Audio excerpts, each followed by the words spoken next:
안녕하세요. 결혼을 앞두고 있던 31살 여자입니다. 정말 너무 속상하고 힘이 드네요. 제가 대학생이 될 무렵 일찍 아버지를 여의었어요. 급작스러운 사고이기는 했는데 아버지 이름으로 되어 있는 아파트도 두 채나 있었고 미리 준비해두신 보험 덕분에 아버지가 없어도 살아가는 데는 큰 문제가 없었어요. 온 가족이 아버지를 먼저 보냈다는 사실에 처음에는 다들 많이 힘들어했지만 산 사람은 살아야지 않겠냐며 이내 곧 털어내고 일어날 수 있었어요. 저도 제 남동생도 어린 마음에 아버지가 돌아가신 그때의 상황이 너무 힘들었지만 우리가 힘들어한다면 제일 힘들어할 사람은 우리 어머니라는 생각에 같이 힘들게 이겨냈습니다. 그렇게 시간은 지나고 저도 대학을 졸업해 취직을 하게 되었고 남자친구를 만나 결혼을 준비하고 있었습니다. 남자친구는 저와 나이 차이가 있던 남동생의 과외 선생님이었어요. 오며 가며 저도 마주치게 되었고 남동생의 과외 선생님이다 보니 남동생과도 사이가 좋아서 그 부분이 가장 마음에 들었습니다. 결혼을 한다면 남편이 제 남동생하고 사이가 좋게 지냈으면 했거든요.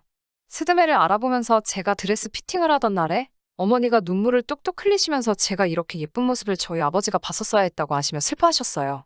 그렇게 정신없이 결혼 준비를 하면서 하루하루를 보내는 와중에 안타깝고 충격적인 일이 생기게 되었습니다.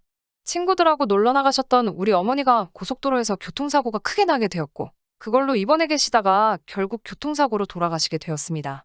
난데없이 저와 제 남동생은 고아가 되어버렸어요. 얼마 안 있어 올릴 제 결혼식을 엄청 기대하셨는데 아버지가 제 드레스 입은 모습을 못 보는 게 아쉽다고 하시던 어머니마저 떠나보내게 되니 모든 게 허무하더라고요. 장례식장에서 멍하니 천장만 바라보고 있었어요. 정말 무슨 생각으로 앉아있나 싶더라고요. 한참 정신을 못 차리고 있는 와중에 제 남동생이 저한테 제 전화기를 건넸어요. 시어머니 되실 분의 전화라고. 제 전화기가 아까 전부터 계속 울렸다고 말하면서 전화기를 제 눈앞으로 들이밀더라고요. 경황은 없었지만 이제 내 가족이 되실 분이니 계속해서 터져나오는 울음을 참으며 전화기를 붙잡고 전화를 받았지요. 시어머니는 심심한 위로의 말씀을 건네주셨고 저도 감사히 위로를 받았습니다. 그리고 다음 날에도 시어머니는 제게 전화를 주셨습니다. 그런데 이번에는 저를 걱정해서 위로해주는 말씀이 아니라 다른 말을 하시더라고요. 장례가 끝나는 날이 언제냐고 물으시더니 알아보던 혼수는 어찌 되었느냐고 물어보셨습니다. 저는 제 귀를 의심했습니다. 아무리 결혼이 일륜지대사라지만 집안에 초상이 났는데 직접 찾아오시지는 못할 망정 혼수 준비하던 게 어떻게 돼가냐고 확인하시는 전화라니요. 어이가 없었지만 그 질문에 화를 내거나 대답도 할 틈도 없었습니다. 저도 경황이 너무 없었거든요. 나중에 전화드리겠다 말하고 그냥 전화를 끊었습니다. 저는 동생과 둘이서 어머니의 상을 치러내야 했고 이제 저는 결혼을 한다지만 부모님 두 분 다 보내고 저 혼자 남은 이 기분을 어찌 감추고 살아야 하나 싶어 앞이 막막하더라고요. 그리고 아직 대학교도 졸업하지 못한 남동생을 보니 한숨이 푹푹 나오더라고요. 마지막으로 엄마를 보낼 때에는 울다가 숨이 넘어가 실신 직전까지 가게 되었습니다. 모든 게 끝나고 온 가족이 같이 살던 집에 돌아오니 집안 곳곳이 전부 어머니의 흔적들로 가득했어요. 울다가 울음을 그쳤다가 넋이 나간 사람처럼 몇 시간을 혼자 펑펑 울었습니다. 그 시간을 어떻게 보냈는지도 모르겠어요. 한참 집안을 정리하면서 울다 지쳐 새벽이 다 되어서 제 방으로 들어왔습니다. 앞으로 몇 시간밖에 못 자겠더라고요. 그래도 아침에 일찍 일어나기 위해 알람을 켜기 위해 핸드폰을 들었는데 제 전화기에 부재중 전화가 수십 통이 와 있더라고요. 모두 시어머니 되실 분의 전화였습니다. 상을 치르고 있을 거라는 걸 알고 계셨을 텐데 무슨 급한 일이 있길래 이렇게 안달나게 전화를 주신 걸까 싶어서 날이 밝으면 전화를 드려야겠다고 생각하고 잠을 청했습니다. 알람을 7시에 맞추어 놓았는데 6시부터 제 전화기가 울리더라고요. 예비 시어머니의 전화였습니다. 이 시간에 전화를 주신 거면 무슨 큰일이 나도 났겠다 싶어 저도 화들짝 놀라서 전화를 받았습니다. 무슨 일로 전화를 주셨는지 조심히 물어봤는데 예비 시어머니께서는 저에게 지금 살고 있는 집이 전세인지 자가인지 물어보시더군요. 자가라고 대답을 드렸더니 그렇냐고 하시면서 이번에는 아파트가 몇 평인지 물어보셨어요. 32평형이라고 대답을 드리니 이번에는 그 집을 누가 상속받게 돼 있냐고 물으십니다. 이해가 안 되는 것도 있었지만 속이 뻔히 보이는 질문에 저도 슬슬 화가 나기 시작했습니다. 아직 결혼을 한 게 아니라지만 사돈이 될 저희 어머니의 장례식인데 참석도 안 하고 첫날에 전화로 안부를 묻기는 하셨지만 저도 여러모로 기분이 안 좋아지기 시작했습니다. 잠도 몇 시간 자지 못한 상황에 거기다 대고 뭐라 할 기운도 없고 예비 시모는 본인이 듣고 싶은 대답은 다 들었다고 생각했는지 아무튼 알겠다라고 대답하시면서 그냥 전화를 끊어버리셨어요. 저녁이 되니 퇴근한 예비신랑이 저희 집에 찾아왔어요. 제가 걱정이 돼서 찾아온 거지요. 저를 찾아온 예비신랑에게 당신 어머니가 나한테 전화해서 뭐를 물어보셨는지 알고는 있느냐며 이 사실을 물어봤습니다. 예비 신랑은 본인 어머니가 성격이 급하셔서 그런 거라며 얼버무리기 바쁘더라고요. 그러면서 조심히 저한테 말을 꺼내더라고요. 어머니랑 통화했으니 자기가 말 안 해도 알지 않냐면서 이 집은 제가 상속받게 된 걸 알고 있고 제 동생은 어머니가 동생 장가 갈 때를 대비해서 팔지 않고 가지고 계시던 아파트를 가져가기로 한 사실도 알고 있다라고 하면서 그러면 신혼집을 굳이 우리들이 구할 필요가 뭐가 있느냐면서 상속세와 혼수를 신랑 쪽에서 해올 테니 우리는 그냥 이 집에 신혼살림을 차리자고 단도직입적으로 물어보더라고요. 돌아가신 어머니가 상속을 어떻게 하시는지 그걸 어떻게 그렇게 잘 알고 있느냐고 물었더니 전날 제가 통화가 안 돼서 예비 신랑이 제 동생한테 전화해서 다 물어봐서 이미 알고 있다고 하더라고요. 동생은 경황이 없는 가운데 매형될 제 남자친구가 하는 말에 그 상황에서도 상속을 어떻게 받게 되는지 일일이 다 설명해 준 모양입니다. 정말 참기 힘들었고 쏟아져 나오는 화를 주체할 수가 없더라고요. 너네가 인간이 맞냐고 다른 사람도 아니고 아내 될 사람 그리고 며느리 될 사람이 어머니를 잃었는데 그것도 몇 달 지난 게 아니고 바로 어제 보내드렸는데 그 와중에도 신혼집 구하는데 돈 몇 푼 아끼려고 이러고 있는 게 말이나 되냐며 소리를 질렀죠. 우리 엄마 입원해 계신 동안 병문안도 한 번 안 왔으면서 고작 생각한다는 게 우리 엄마 돌아가시면 신혼집이 저절로 마련될 거라 이미 계산하고 있었다는 게 말이나 되냐고. 솔직히 장례 치르는 중에도 너네 엄마가 미친 듯이 전화하면서 아파트 평수를 물어보고 자가인지 전세인지 확인하려고 하는 전화질에 시어머니들 분에 인성에 실망감이 가득했는데 그 와중에 너는 나보다 더 어린 내 동생한테 전화해서 상속이 어떻게 되는 건지 알아본다는 사실이 소름이 돋는다고 했어요. 사돈 되실 분이 자꾸 하셨는데도 너네 엄마는 코빼기도 안 비치던 것도 이해가 가질 않았는데 그런 부모님 밑에서 자란 너가 하는 행동을 보니 미래가 안 봐도 뻔하다고 그냥 이 결혼은 없던 걸로 하자고 소리쳤어요. 예비 신랑은 어이가 없게도 그래서 그런 거였냐며 자신이 뱉은 말에 사과도 하지 않고 내일 다시 전화하겠다며 집으로 돌아갔습니다. 그리고 나서는 집에 가서 지네 엄마한테 방금 있던 일을 미주알 고주알 다 일러바쳤나 봅니다. 오밤중이 돼서 시어머니한테서 또 전화가 불이 나듯 오더라고요.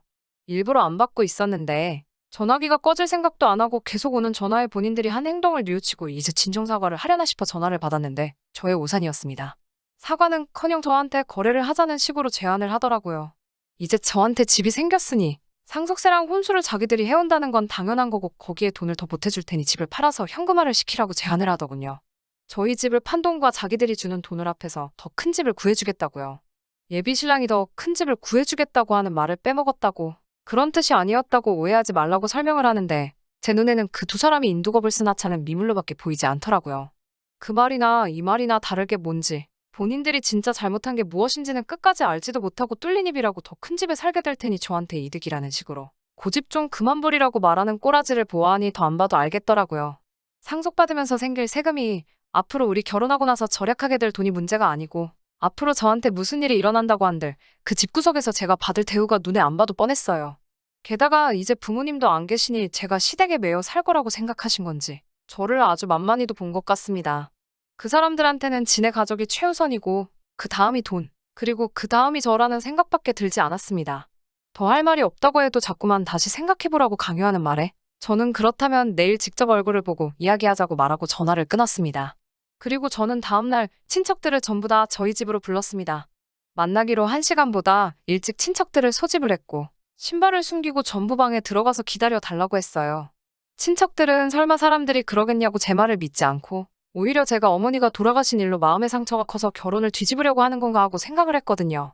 이윽고 두 사람이 도착을 했지요.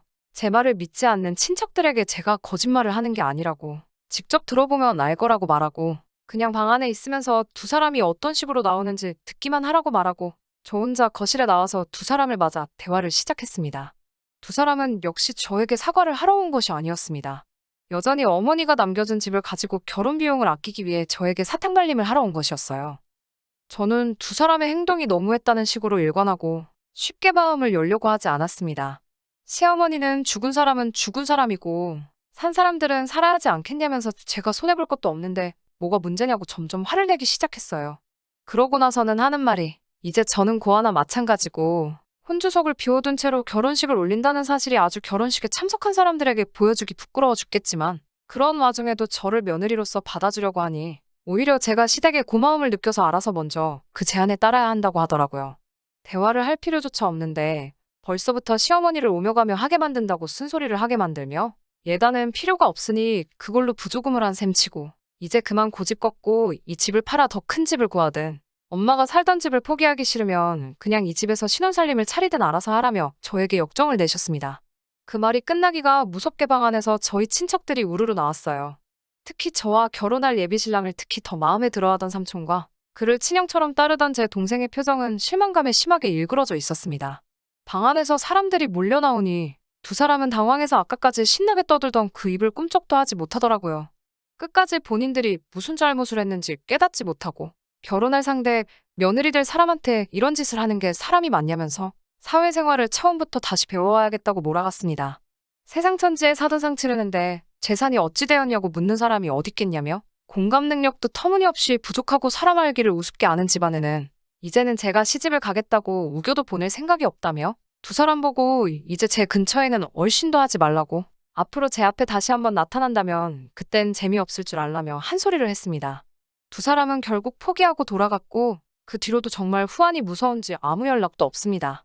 잠시나마 진심 어린 사과를 하지 않을까 기대한 제가 정말 바보 같습니다.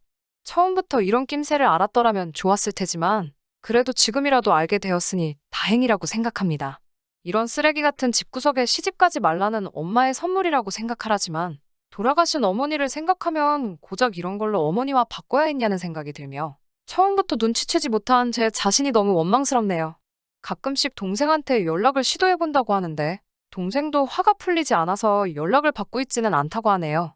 전화를 받아서 욕짓거리라도 한다발 해주고 싶지만 그동안의 정이 있으니 거기까지는 하지 않겠다고 합니다. 어떻게든 그 집구석하고 두 번 다시 엮이지 않고 저도 이 아픔을 털어내고 새 출발을 하는 게 돌아가신 어머니 아버지를 위해 그리고 저를 위해서도 가장 좋은 결정이라고 생각하고 저도 하루빨리 마음 추스르고 새로운 시작을 위해 노력해야 할 것 같습니다.